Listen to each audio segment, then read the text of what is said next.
Ici Mike Unité, parlez. Elle a été prise en explosion.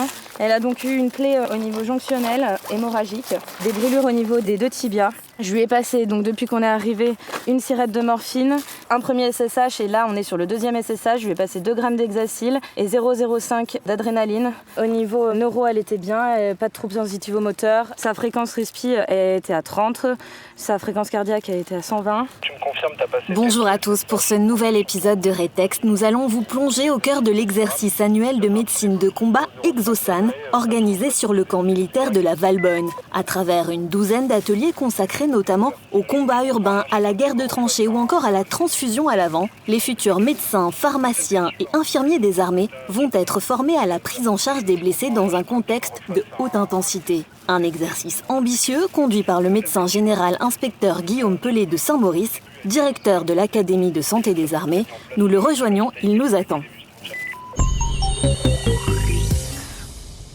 Bonjour Général, merci de nous accueillir alors que l'exercice bat son plein sur le camp de la Valbonne. Est-ce que vous pouvez nous expliquer comment vous avez bâti cette édition 2025 et est-ce qu'il y a des nouveautés cette année ?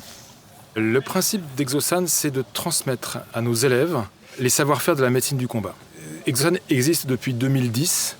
Exosan est né du modèle opération extérieure. Les évolutions qu'on a portées ces dernières années ont été d'intégrer la médecine du combat de Centre-Europe et de haute intensité. De ce fait, il a fallu faire évoluer la formation de nos praticiens, puisque le modèle opération extérieure permettait de délivrer la compétence juste avant un déploiement, puisqu'on savait qui partait, quand il partait, combien de temps il partait, dans quel métier il partait. Le modèle haute intensité, c'est tout à fait autre chose. On ne sait pas qui, on ne sait pas quand ou comment. Et de ce fait, il a fallu renforcer la formation à la médecine du combat dans le cursus de formation de nos élèves. Je parle pour les médecins. Le même chemin devait être fait pour les paramédicaux, les infirmiers. Et donc, une des grandes nouveautés de l'année, c'est en plus d'une promotion de jeunes praticiens qui sont en fin de formation, eh bien, il y a une promotion de jeunes infirmiers qui sont en toute fin de formation également. Ils travaillent ensemble, ils sont dans les mêmes groupes, ils suivent les mêmes ateliers. Ils apprennent donc que demain, ils travailleront tous les deux. Et par ailleurs, ça vient porter une bonne part du renforcement de l'enseignement de la médecine du combat pour les infirmiers dans leur cursus de formation. Alors justement, se préparer au combat de haute intensité, c'est le défi de toutes les armées. Et évidemment, le volet médical ne peut être exclu. À quoi vos femmes et hommes doivent-ils se préparer aujourd'hui ? Le modèle opération extérieure, j'y fais toujours référence, était, si on veut le résumer d'une phrase, pas beaucoup de blessés graves, beaucoup de moyens, de capacité, de réanimation, qui permettaient in fine, par un transport héliporté immédiat, une chirurgie de sauvetage et puis un transport secondaire, aux blessés d'arriver en métropole en 24 heures. Le combat de haute intensité, c'est l'exact inverse. Potentiellement beaucoup de blessés graves et peu de moyens ou des moyens très contraints. Dans ces cas-là, il faut s'organiser, parce que s'organiser, c'est déjà soigner. Si on ne s'organise pas, si nos jeunes praticiens et nos jeunes infirmiers ne savent pas, ne comprennent pas qu'il faut organiser les prises en charge pour maximiser l'effet des moyens dont on dispose au profit du plus grand nombre, eh bien, il y aura plus de morts que si on s'organisait différemment. Leur faire comprendre cet élément essentiel. Et pour ça, est-ce que vous êtes basé sur le retour d'expérience du conflit russo-ukrainien ? Oui, en partie. On ne veut pas non plus tout focaliser sur cet événement dramatique de la guerre entre l'Ukraine et la Russie. Mais il est évident qu'on a vu réapparaître d'abord la guerre en Europe, ensuite une guerre symétrique, et qu'il y a des enseignements à en tirer. Ici, en Exosan, c'est la mise en œuvre de la simulation de multiples formes au profit de l'enseignement de la médecine de guerre. Simulation par des ateliers en ambiance tactique avec des blessés grimés, simulation par des moyens numériques, sim-triage, et puis simulation également par des jeux d'organisation, des jeux de plateau. Et tout ça est présent sur le site pour garder la cohérence d'ensemble. Donc les ateliers tactiques ont tenu compte des éléments de la guerre russo-ukrainienne. Par ailleurs, est présenté à tous nos élèves un retour d'expérience d'un interne civil qui s'est engagé en Ukraine à titre civil, je le redis bien. Évidemment, a tiré des enseignements très importants, il en a fait sa thèse d'ailleurs, ce jeune interne civil, des enseignements très importants qui sont très utiles à nos jeunes praticiens. Alors, on a vu quelques treillis étrangers en arrivant. C'était important aussi pour vous que des élèves étrangers participent à l'exercice ? Oui, pour plusieurs raisons. Le chef d'état-major l'a bien rappelé, nous n'irons pas à la guerre tout seul. L'enjeu, c'est donc l'interopérabilité. comment on travaille ensemble. Nous aurons à prendre en charge peut-être des blessés de nations étrangères. Nous aurons des blessés français qui seraient pris en charge par des nations étrangères. Nous avons besoin de nous connaître aujourd'hui plus que jamais. Le temps des opérations nationales, là encore, modèle opération extérieure, n'est plus l'unique modèle.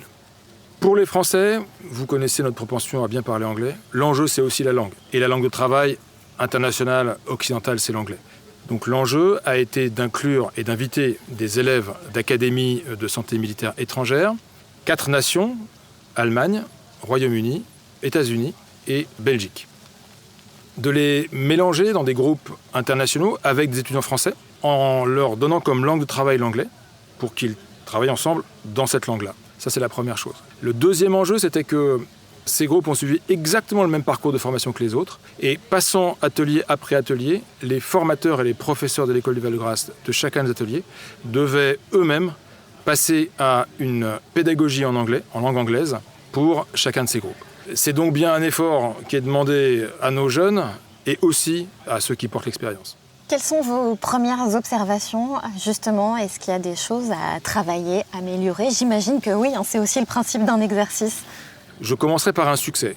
Le fait d'avoir mis ensemble les élèves praticiens et les élèves paramédicaux a démontré l'importance de la symbiose entre ces personnels, symbiose qu'ils auront à vivre demain forcément. Ça, c'est la première chose. La deuxième, c'est évidemment certains ateliers nouveaux qui tenaient à la prise en charge prolongée de blessés graves, contexte haute intensité, auront sans doute à être revus.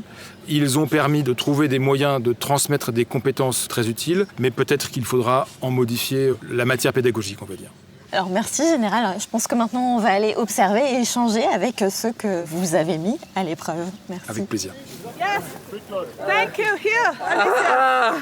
All right. Listen to me. I'm dead. I die. We will have Help me. La voix anglaise que vous entendez est celle de Stéphanie, une élève médecin allemande qui s'est portée volontaire pour venir s'entraîner en France. How's it going for you, Alicia? Can you feel this? You feel it? Je suis médecin à l'armée d'Allemagne. Je suis dans la 3e année de l'internat. Alors, je fais 2 ans l'anesthésiologie et maintenant, je voudrais faire la formatrice pour travailler dans l'urgence. Et donc là, vous participez à l'exercice Exosan. En quoi c'était important, intéressant pour vous de venir ici ? C'était très important parce que c'est une possibilité vraiment nouvelle, parce que nous n'avons pas un exercice comme ça chez nous, où on a beaucoup de stations différentes, on peut apprendre les choses différentes et pour aussi ajuster à le nouveau danger et pour savoir comment on peut travailler ensemble les pays différents.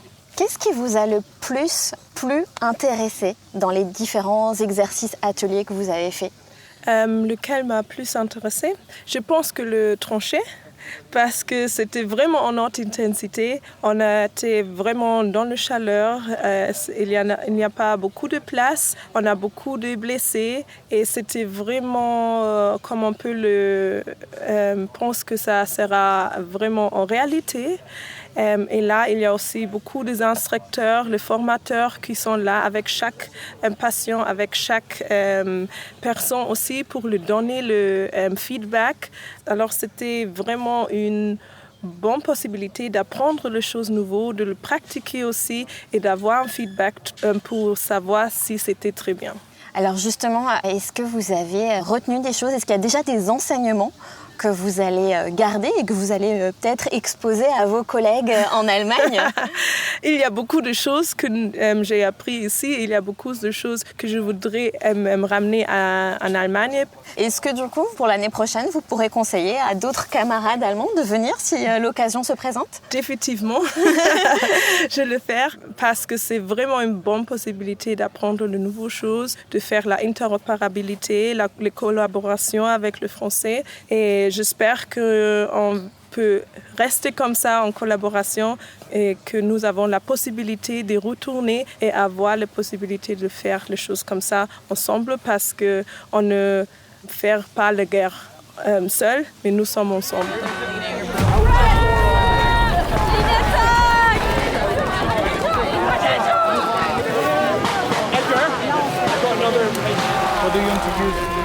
C'est comment la douleur?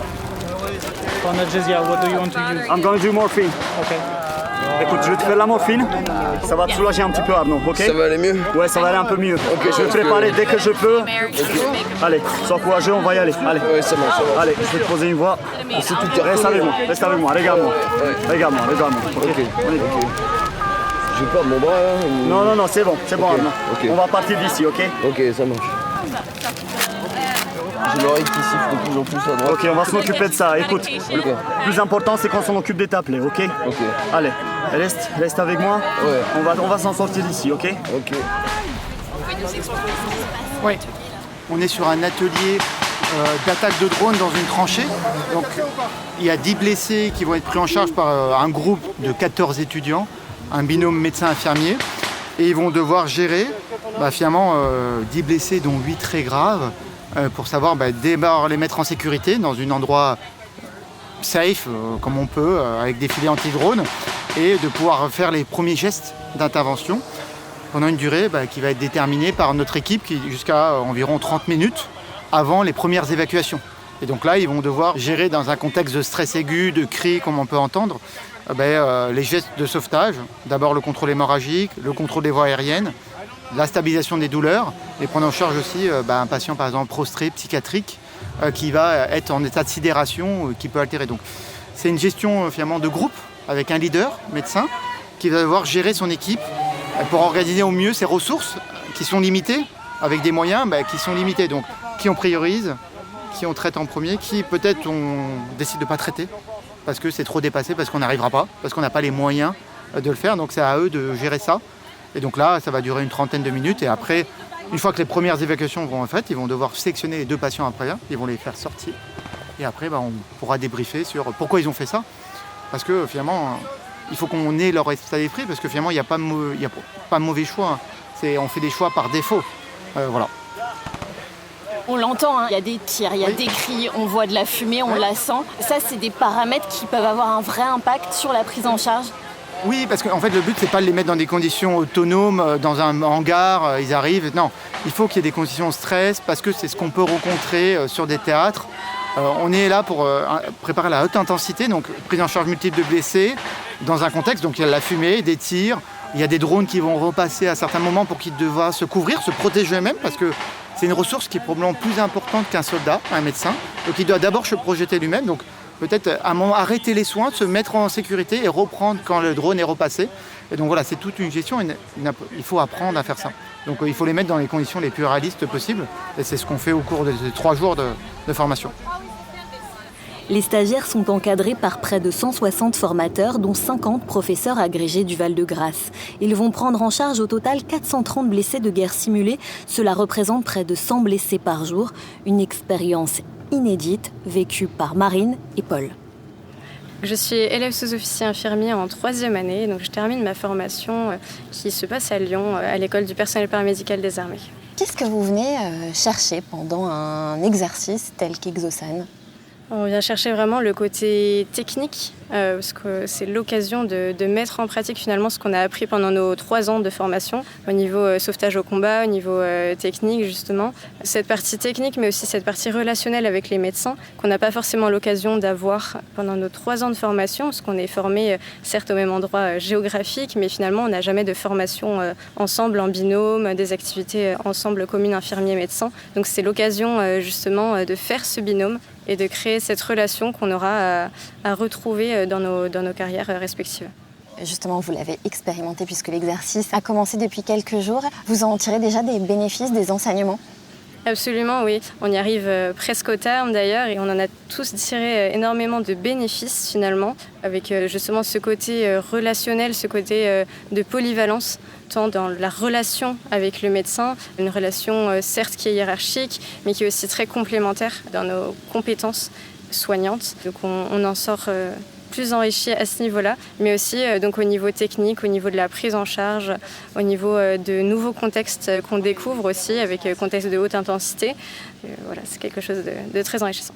S'entraîner à un engagement majeur pour le service de santé des armées, c'est essentiel, c'est fondamental aujourd'hui ? C'est fondamental, on voit que les enjeux évoluent.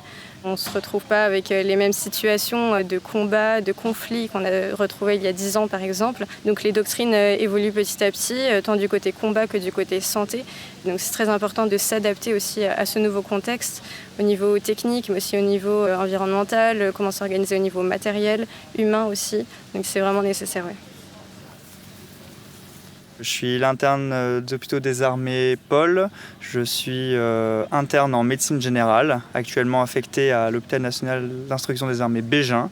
Je suis en 6e semestre, dans un semestre de pré-hospitalier, dans le cadre de notre formation spécialisée transverse de médecine de guerre, auquel on fait 6 mois de réanimation et 6 mois de pré-hospitalier. Vous parlez de médecine de guerre, je pense qu'on est en plein dedans. On a parlé d'exercices dans les tranchées, de combats en zone urbaine. Qu'est-ce que vous avez fait pendant ces ateliers? En quoi ils consistaient? Toute la semaine, les différents ateliers qu'on a eus avaient pour objectif de nous mettre dans les conditions de la guerre de haute intensité, c'est-à-dire des moyens réduits avec beaucoup de victimes à prendre en charge et dans des conditions qui étaient vraiment très diverses et variées. En plus du nombre de victimes à prendre en charge, de leur gravité et de la rusticité du terrain, ce qui était aussi important pour nous de gérer, c'était la capacité d'avoir un blessé grave pendant de nombreuses heures, voire plusieurs jours, et d'essayer de les maintenir en vie jusqu'à leur évacuation. Qu'est-ce qui a été le plus difficile à gérer pour vous pendant ces différents ateliers? Je dirais que la gestion de l'organisation sur place, en fait. On apprend à l'hôpital, dans nos différents stages, à prendre en charge nos victimes dans un contexte assez particulier. Là, le but de l'Exosan, c'était de faire ces prises en charge dans des milieux complètement différents, que ce soit dans des tranchées, dans des villages abandonnés, au sein d'espaces vides. Et en fait, c'est vraiment l'organisation sur place qui est le plus compliqué à appréhender. Et la gestion des équipes, du matériel, de l'évacuation. Et tout ça, ça se surajoute à la prise en charge médicale qu'on essaye au fil des années d'études de perfectionner, mais c'est vrai que c'est des éléments en plus qu'on apprend aujourd'hui. Et à l'inverse, qu'est-ce que vous avez préféré? Alors moi, ce que j'ai préféré, c'est travailler en équipe. Au sein du groupe, on était avec plusieurs de mes collègues médecins, des collègues infirmiers. Et en fait, c'est pouvoir mettre en application ensemble ce qu'on a appris. C'est quelque chose de gratifiant parce qu'on voit que les choses roulent toutes seules et en fait on se sent progresser ensemble au long de cette semaine et de voir qu'en fait nos années d'études ont quelque chose qui paye à la fin et c'est assez gratifiant de pouvoir se rendre compte qu'on est en mesure de prendre en charge les victimes du mieux qu'on puisse. Est-ce que vous repartez différent de votre arrivée avec un savoir en plus, peut-être? Je pense qu'on repart tous avec beaucoup de savoir en plus. Au cours de la semaine, on a eu l'occasion de rencontrer beaucoup de nos enseignants, titulaires de chaire, chefs de service, beaucoup de formateurs, qu'ils soient médecins, infirmiers. Chaque atelier nous apporte quelque chose de plus. Alors soit sur le plan médical, une technique, un geste, un algorithme de prise en charge, sur le plan organisationnel, sur le plan logistique. Je pense qu'en fait, on repart vraiment avec un bagage qu'on espère pouvoir entretenir au fur et à mesure du temps et le mettre en application quand on sera projeté sur les différents théâtres. Aujourd'hui, vous vous sentez plus soignant ou combattant? Aujourd'hui, on se sent quand même soignant et combattant à la fois. Je pense que c'est indissociable de pouvoir lier les deux ensemble parce qu'un soignant qui n'agit pas dans une zone de sécurité, en fait, il s'expose. Si on n'agit que en combattant, on perd quand même la plus-value de notre formation. Donc les deux sont indissociables. Avec moi, il y a une deuxième vague qui arrive. La tête, ça va? Ici. La tête et les pieds au niveau de...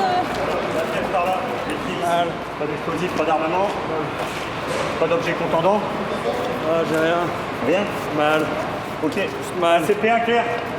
Prends ton. Vas-y, balance du son. Non efficace. Mets ta main là, mets ta main là. Ok. Appuie fort. Il n'y a pas de choc associé là. Ok, parfait. Il n'y a pas eu de définitivation. Ok. Pas d'armement. Marion, ACP1. Amputation, jambe gauche. Ok, ACP2 clair. Garrot. Garrot posé à quelle heure? Garrot posé à 15h. 15h. C'est bon, le nouveau garrot est efficace. Tri. Allez, tri. Triage. Triage, ACP. Alors.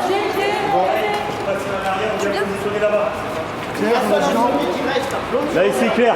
Cet atelier, c'est un atelier de démonstration de l'antenne de réanimation et de chirurgie de sauvetage. Donc, une unité médicale opérationnelle de rôle 2 qui est facilement déployable en quelques heures et facilement démontable en quelques heures également, de manière à suivre l'évolution des combats ou des opérations. L'idée de cet atelier, c'est vraiment de mettre en œuvre un triage médico-chirurgical réalisé par une antenne chirurgicale constituée. Là, c'est la 7e ACP, 7e antenne chirurgicale parachutiste, qui fait une démonstration d'un triage médico-chirurgical, d'une prise en charge de 8 blessés simultanés qui arrivent au sein du rôle 2. Et là, le rôle de l'équipe, c'est de montrer comment on va gérer les ressources humaines et matérielles. Et les stagiaires peuvent évoluer et peuvent voir comment s'articule ce triage, de manière à voir comment travaillent les équipes de rôle 2. Quand les blessés arrivent, déjà il faut garder son calme, et puis surtout il va falloir réaliser un vrai triage médico-chirurgical, donc affecter les patients dans les différentes structures de l'unité médicale opérationnelle, et puis faire une catégorisation des blessés en fonction de leur état de santé. Donc on va catégoriser les blessés en 4 grandes catégories selon leurs blessures, et après prioriser la prise en charge au bloc opératoire. Donc on va définir un ordre de passage au bloc opératoire pour ceux qui nécessitent une prise en charge chirurgicale. Tu prépares de quoi intuber ce malade. D'accord, on va pas pouvoir tout faire. Donc là, pour qu'on contrôle correctement l'hémorragie, il faut qu'on l'intube et qu'on sécurise ses voies aériennes. Donc tu prépares une intubation. Laetitia. Et c'est ainsi que s'achève cet épisode inédit. Merci de nous avoir suivis et à très vite pour une nouvelle immersion dans Retex.